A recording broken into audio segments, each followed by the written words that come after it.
गणित में गलती से उत्पन्न भ्रम क्या होता है। आप लोग जो है सो एक टॉपिक पर विचार करें और गुरुदेव का ज्ञान का जो है सो अमृत रस का पान करें। आइए, आपका स्वागत है।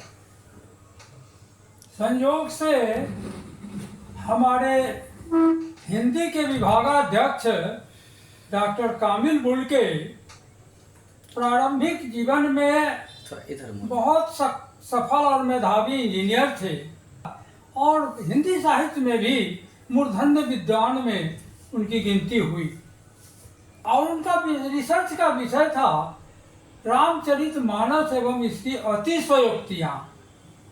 तो अतिशयोक्तियों को उन्होंने कहीं से भी गलत नहीं कहा, बल्कि उसके वैज्ञानिक आधार को देने का कोशिश किया और उसी का थोड़ा बहुत प्रभाव हम पर भी है, जो हम उन उक्तियों को उसका प्रभाव देने की कोशिश करते हैं। मानस में तुलसीदास जी लिखते हैं कि रजत सीप महभास जिमि जिमि रवि कर में बार यद्यपि बिरसाती हूँ लोक सोई भ्रम न सकहि कोई टार। सीप में चांदी का भ्रम होना, और देखेंगे कि जब बहुत धूप रहती है तो लगता है कि धूप नहीं है, ये वर्षा हो रही है। वो बारी का पानी का अनुभव तो वर्षा का अनुभव होता है, ऐसा होता है, सबको होता है, गौर से देखें। तो इसको उन्होंने कहा कि रजत सीप महभास जिमि जिमि रवि कर में वारी, और जब भी मिथ्या या बिल्कुल झूठा है, फिर भी इस भ्रम को कोई नहीं टाल सकता है जब तक इसको रहस्य को नहीं जानेगा। तो ऐसा ही यहाँ पर एक प्रसंग आएगा आपके सामने। हम ये नियामक ज्यामिति में कहेंगे ये मूल बिंदु है, ये एक्स एक्सिस है, ये वाई एक्सिस है, लेकिन मूल बिंदु पर कोऑर्डिनेट क्या है, एक्स का क्या मान है।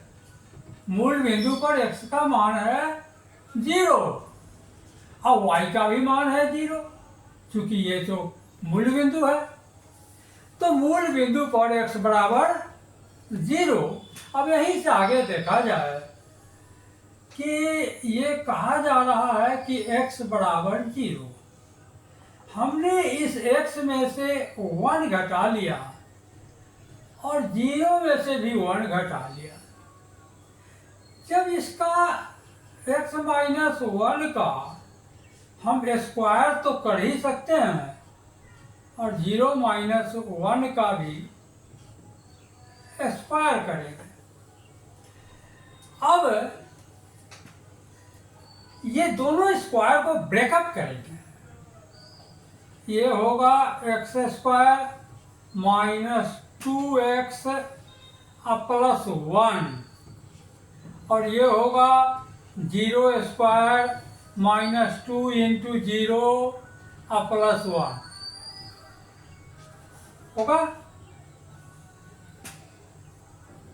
या 1 का माइनस 1 का स्क्वायर 1। अब ये दोनों ओर से इस समीकरण में 1 और 1 हट जाएगा, कट जाएगा। अब हमको मिलता है X square minus 2x is equal to 0। अब अगर हम इसमें से गुणनखंड निकालते हैं तो x इंटू एक्स माइनस 2 आता है is equal to 0।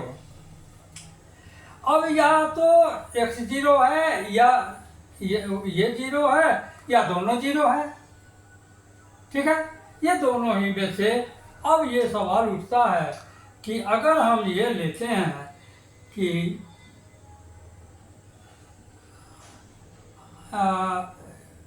either x is equal to 0 और x minus 2 is equal to 0 और both equal to 0, both equal to 0। जब हम आते हैं कि x बराबर 0 और जब ये कहते हैं कि x minus 2 is equal to 0, तो ये x बराबर 2 हो जाता है। बट आपने प्रस्तापित किया है कि x बराबर 0, तो मतलब हुआ कि जब 0 है तो 0 माइनस 2 इज इक्वल टू 0। ठीक है, तो -2 इज इक्वल टू 0।